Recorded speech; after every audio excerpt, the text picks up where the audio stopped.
several tornadoes out of those outer rain bands that are far reaching from the center of this storm itself. And so that's the danger in this too. I mean, the southeast, it is very densely populated with trees, and the danger is that you won't be able to see that coming should that really come to fruition. So just prepare for those impacts as we see that rain continue to fall now. Fox Weather Hurricane HQ, and as we approach Helene's landfall, Fox Weather correspondent Robert Ray is in Steinhatchee, Florida, working with his team to prepare and find the best location for his exclusive hurricane coverage. Take a listen.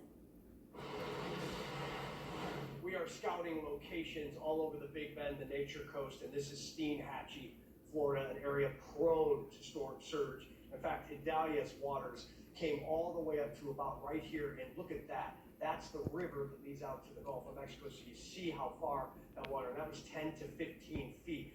And, we're just checking out all these different locations to make sure that we are safe during this reporting that will begin for us during landfall Thursday night, all the way through the night into Friday, and it's very strategic. You see the Fox Weather Beast, we got to keep our vehicles on high ground, and notice I'm walking up into higher ground, and Lloyd Alford behind the camera right now. Come with me, and I want to talk to our field producer and meteorologist, Jared Maloney, which is north of the Tampa Bay area, again up to 15 feet. Same forecast though, 5 to 8 feet from Tampa Bay area. Let's check the new cone just in from the Hurricane Center. You're seeing it with me. So 110 miles per hour now forecast overnight tonight.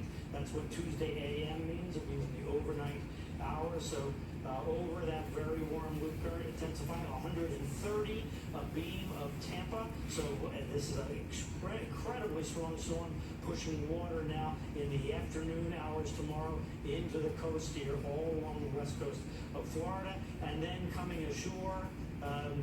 Help me, Jordan, what's the landfall intensity? So more than 130 miles per hour is the point. So we're just digesting the new advisory here right now. Ian, let me send it back to you, and we'll have the full update for you in just a few minutes.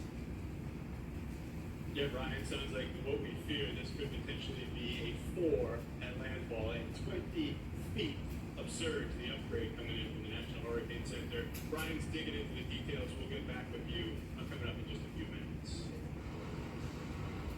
A state of emergency has been declared for 61 of Florida's 67 counties in response to Hurricane Helene. The storm strengthening is forecast to make landfall in and around the Big Bend region as a major hurricane late Thursday. So let's get an update from the head of state as the time to prepare is running out.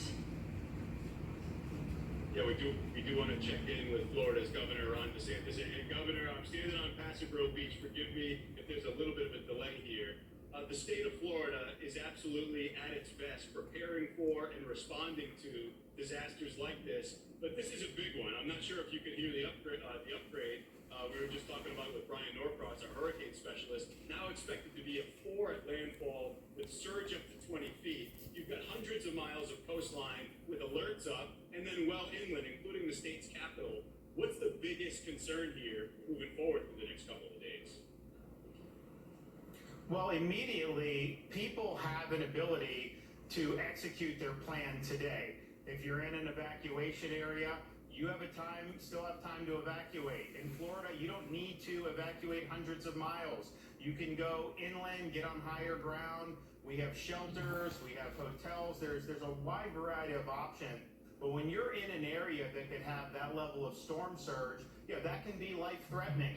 And so if you're told to evacuate, you have time to heed those calls. You also have time, if you're not in an evacuation zone, to execute your plan. You should anticipate losing power. Now, we have tens of thousands of linemen that are staged and ready to go, and that's kind of our practice here in Florida. And they will descend to get the power back on as quickly as possible. And while we've been successful in doing that in recent years, this is a big storm, and you never know what will happen with some of this. So I think people have time today. As we get into tomorrow, the weather's going to be too hazardous for you to be out and about. And what we see in every storm is, unfortunately, we do see fatalities on the roads for people that are driving when the conditions are too hazardous. So do what you need to do today. You have time for the rest of today. As you get into tomorrow, it's going to get really dicey.